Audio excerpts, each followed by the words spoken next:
This is the way.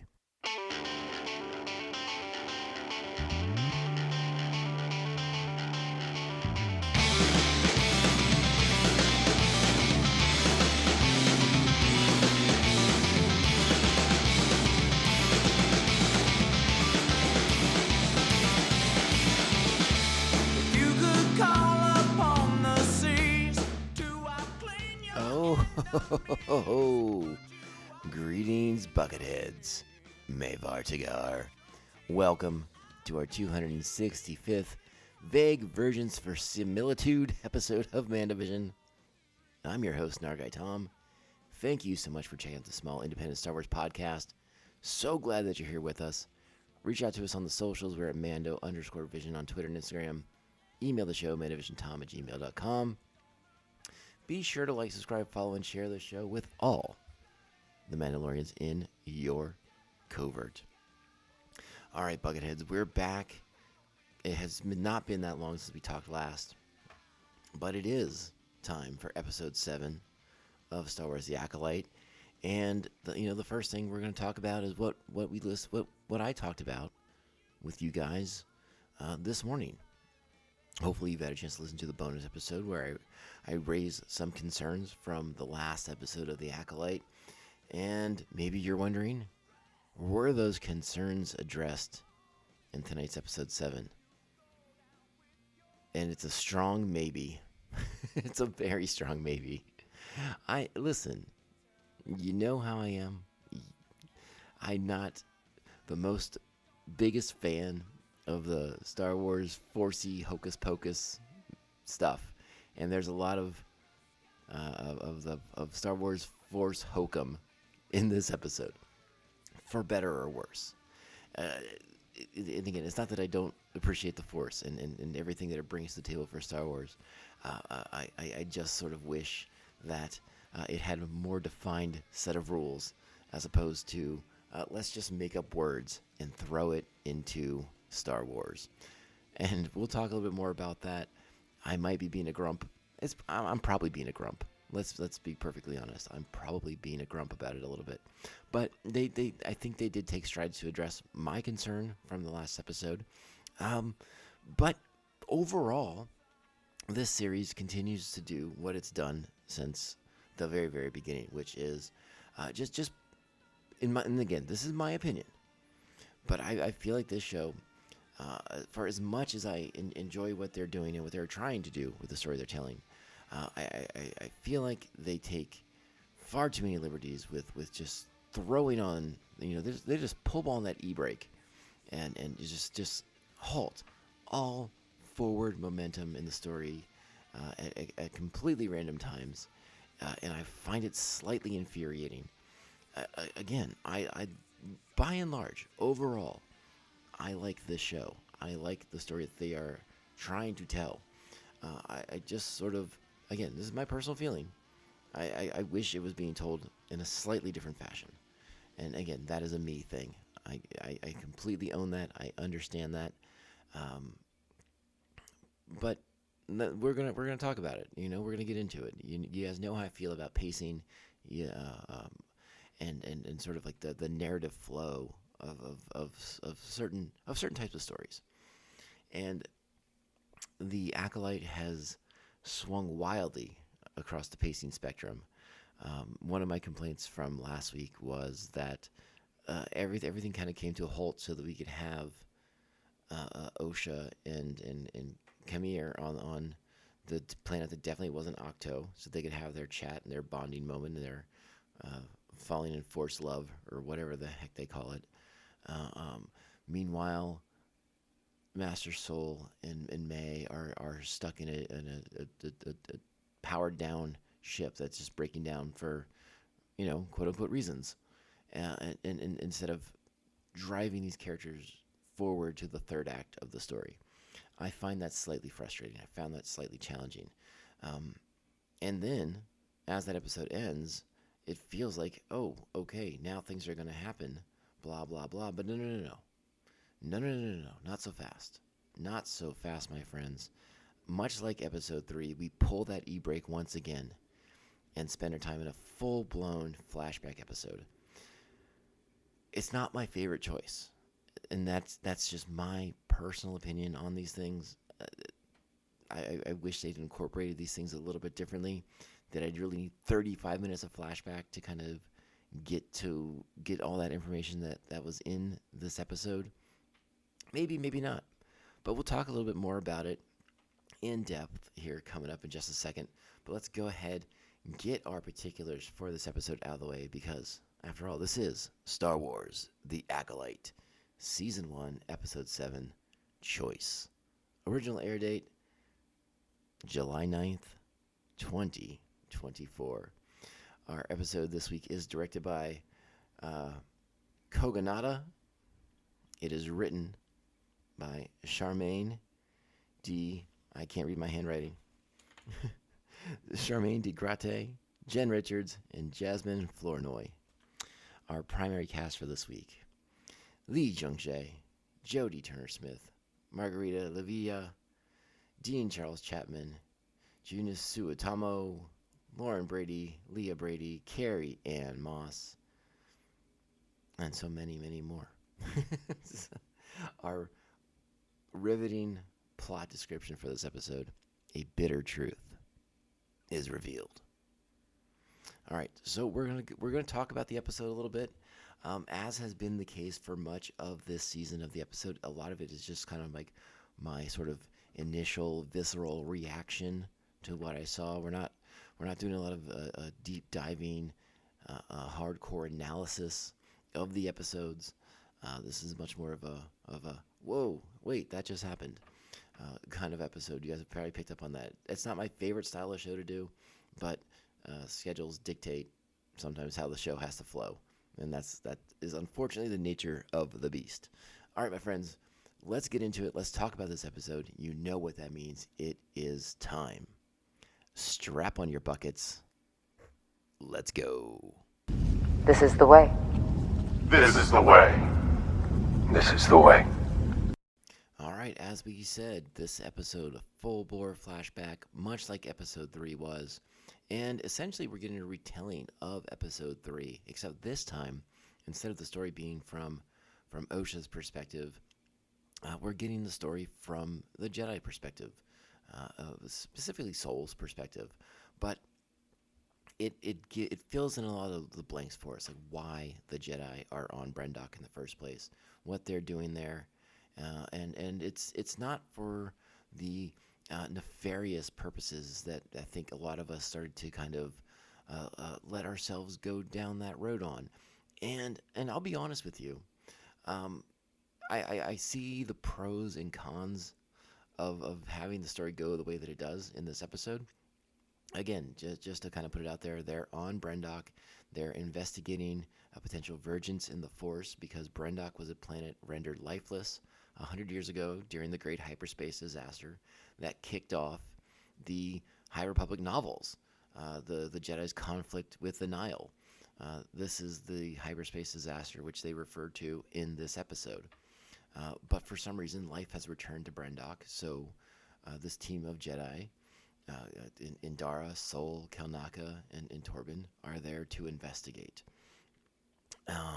So right off the bat, our perception of the Jedi in this series is changed once again because, again, I think the show wanted to kind of steer us down one road with the Jedi, and perhaps it was foolhardy of someone like me to go down the road and get into it. But I'll be honest, I liked the idea of sort of like this sinister kind of conspiracy within the Jedi Order of Jedi sort of policing who can use the Force.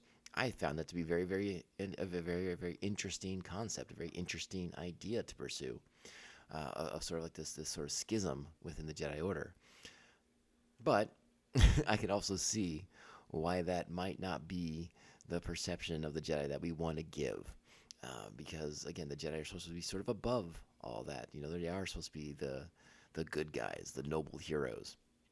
So this episode steps back from some of the, whether it's intentional or not, or whether it's me and other people in the audience reading something between the lines that isn't there. This episode steps it back and shows that it's much more of a tragedy what happens on Brendok as opposed to Jedi with a sort of agenda on their hands. And again, while I think that may be less interesting from a storytelling perspective, I think it makes a ton more sense as far as who the Jedi are at any given point in their history. And they are the good guys, but they are not above making mistakes. And then that is what this episode is about. This episode is about Jedi making mistakes, and then instead of owning those mistakes, they resort to the classic lie by omission, right? Like the sort of like a certain point of view, as we are fond of saying in the Star Wars verse, and that is a storytelling choice that I can understand to a degree. Again, while I think my idea of Rogue Jedi and Schism with the Order is far more interesting, I completely understand why that is not the direction with which we go in the series. Now, again, there may be more to this in the next episode because I'm very, very curious. Again, last week's episode, episode 6, put an interesting light on some of the characters, Vernestra Rowe in particular, and sort of like the frame that she seemed all too happy to put Master Soul into in order to kind of put a little bow tie on this predicament that the Jedi find themselves in, as Vernestra seems far too busy protecting the Order from threats around it, political and otherwise. But again, that'll be for next episode. We'll talk about that. One of the challenges of this episode, in my opinion, was again, I don't think Soul's necessarily a master yet. He's never had a Padawan yet, but he feels his connection towards Osha. He wants to bring Osha out of the coven of witches that are here on Brendok, even though the council says no, even though she's too old for the training. I wish I could understand that connection a little bit more. For a Jedi Knight who is seemingly been in the Order for some time, for him to kind of form this instant connection to a child is weird. It's weird to me that this connection kind of seemed to come out of nowhere. Now, perhaps this stems a little bit from Soul's belief that the Jedi are always doing the right thing and are always in the right. So taking these children from this coven is for their benefit, is to protect them from this coven of Force witches. And again, the word Night Sister does get thrown around in this episode, but Indira is quick to dismiss that. So we don't have a Dathomir connection here at all. This is just, as they referred to in the episode, a sort of Force cult. Now again, we don't get a ton of clarity on exactly how these Force witches sort of bring the twins into existence. There again, this is that sort of Force hokum that we get a lot of, that I am just not a fan of. It wears me out beyond belief. and again, that's okay. It's not my favorite element of Star Wars, but we are on this planet with a virgins. That is probably what drew Mother Anastasia and Mother Coral and this coven of witches to the planet in the first place. And it's through the blood tests that Torben has taken of May and Osha, where they noticed that their symbionts were, or are, exactly the same, meaning artificially created, implying that Anastasia has seemingly tapped into a power so dense, like a Force Virgin's, that she's able to split one consciousness into two bodies. And that might answer my concerns that I raised on the bonus show about how can May and Osha fool Soul. Perhaps this strange answer that they have the same symbionts, which again is just Force hokum to me.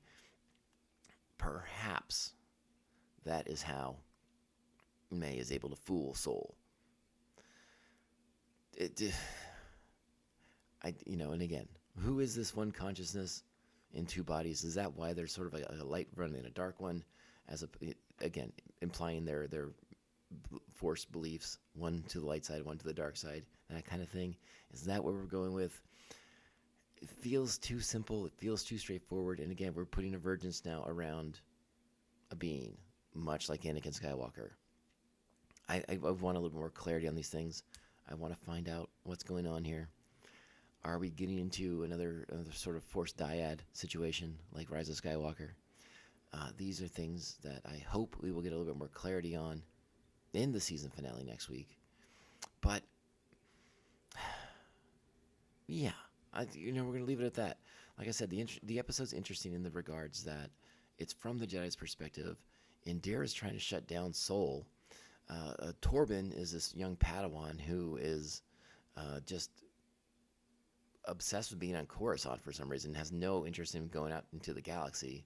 So it sounds like that guy should be working in the archives and not going out and doing anything, because he seems kind of useless out in the wild. And in order to complete their mission on Brendok, he's willing to steal those children because they're the virgins that they've been looking for. Soul pursues because he wants to rescue Osha and May from the Force Coven. And this leads to all the shenanigans that we see in Episode 3.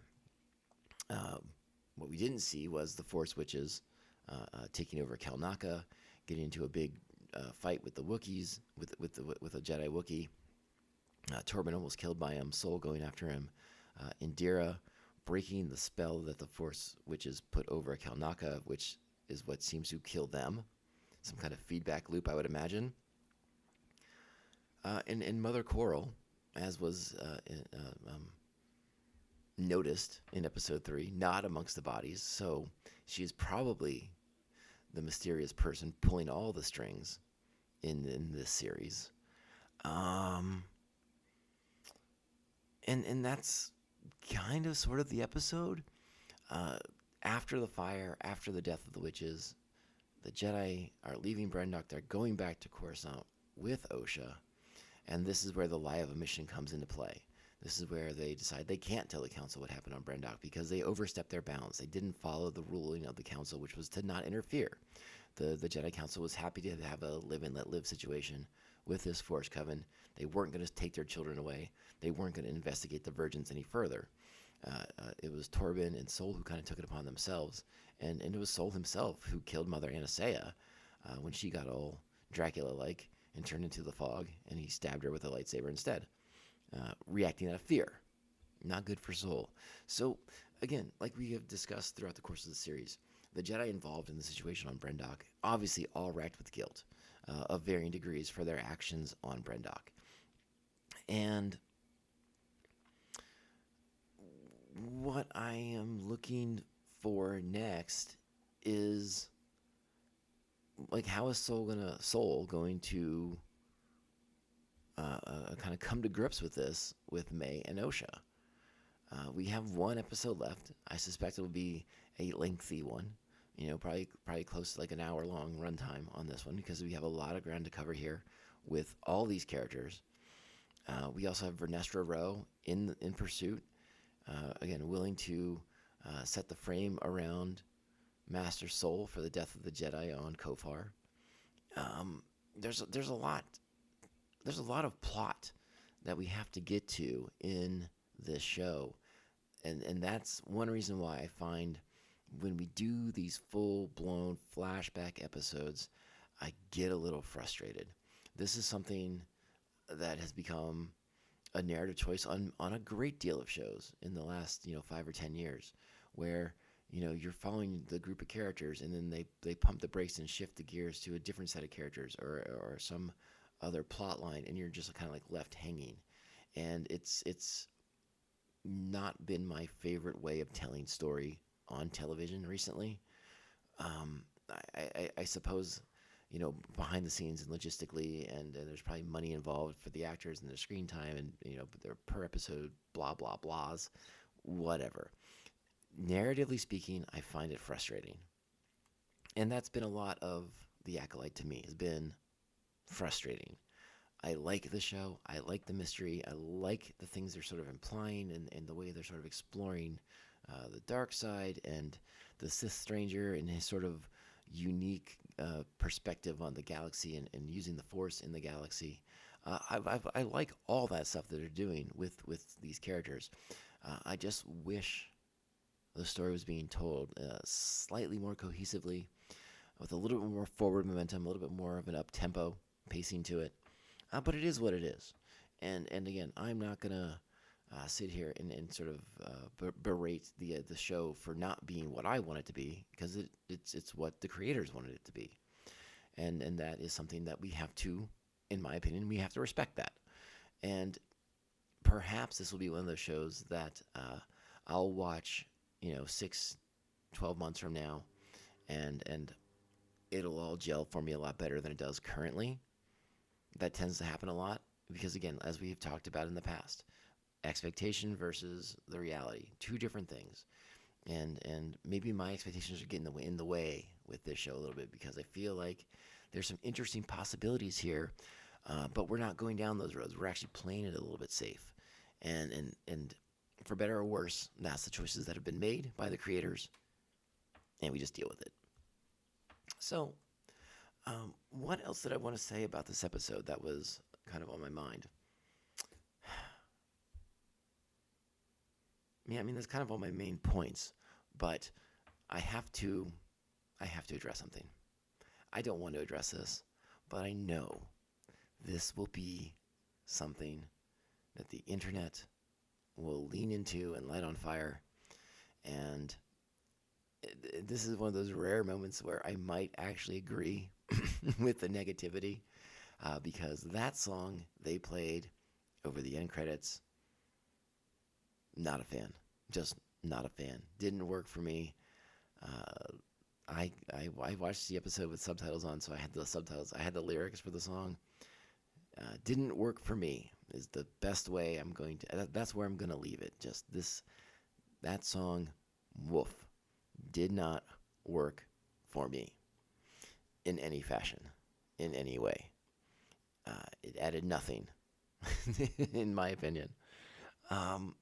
So, as far as rating the episode, I mean, I'm gonna kind of be with my standard to kind of answer here. Like I'm kind of like hovering around that 7 bucket range for episode 7 of The Acolyte.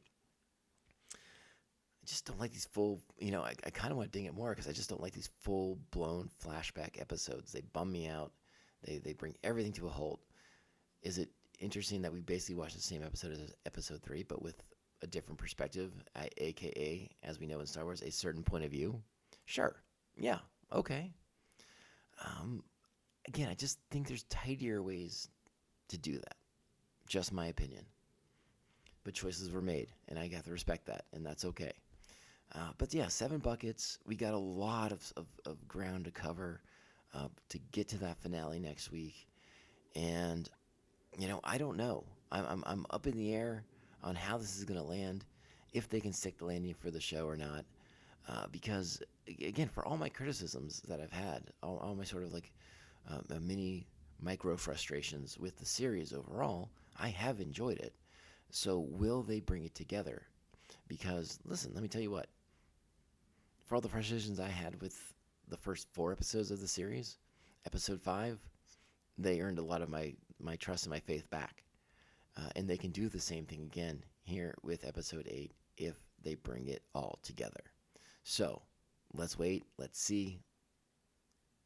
We'll see what happens. Hopefully, we're all very, very happy next week when we watch The Acolyte. And we're having a much more positive conversation about things. Anyways, I think that's where I'm going to leave this episode. What did you guys think of episode 7? The review bombing has commenced. It commenced 5 minutes into the show being available to stream, which is interesting and hilarious. But yeah, hit me up. Let me know where you're at. You know where to find me. I'm on the socials at Mando_Vision, Twitter, Instagram. Email the show, mandovisiontom@gmail.com. Be sure to like, subscribe, follow, and share the show with all The Mandalorians in your covert. If you can, give us those sweet, sweet, sweet 5-star reviews. They help the small shows like us stand out, not get lost in the shuffle. All right, this is the Mandivision Podcast, and I am your host, Nargai Tom. Thank you so much for checking us out. Go back out into the world. Be great Star Wars fans. If you're enjoying The Acolyte, buckle up. I suspect it's going to be a bumpy week on the internet. If you're on the socials, I suspect the haters will be out in full force. If you're one of the haters, just be nice. Just be nice. Respect the people that are liking the show. Try to have a civil conversation with them. And again, if you're a hater of the show, all I ask is that you support your arguments. Have a solid working thesis for why this show isn't for you, and vice versa. If you're digging the show, support your love of the show. Tell us why you're loving it too. Again, this leads to, in my opinion, civil conversations where we are allowed to disagree, but we respect each other's opinions. So, again, go out there, be great Star Wars fans. Have a great week. I don't know if we'll do a bonus episode before episode 8. It depends. I guess it'll depend how many more times I watch episode 7 before we get to the season finale. But we'll see. But at the very least, I will be back next, I guess it'll be Wednesday morning, to wrap up this show. And then there will probably be at least one more full-blown Acolyte discussion show with a special guest. I am trying to pin down that person or two. We'll see. I have a couple of feelers out there for a couple different people. We'll see what we can do. And then we'll have a full-blown Acolyte discussion show. All right, friends. Bucketheads. You are the best. You are the best. You are the best. Thank you for being supporters of this podcast. I will talk to you all later. Remember, this podcast can only end one way. This is the way. This is the way. This is the way. This is the way.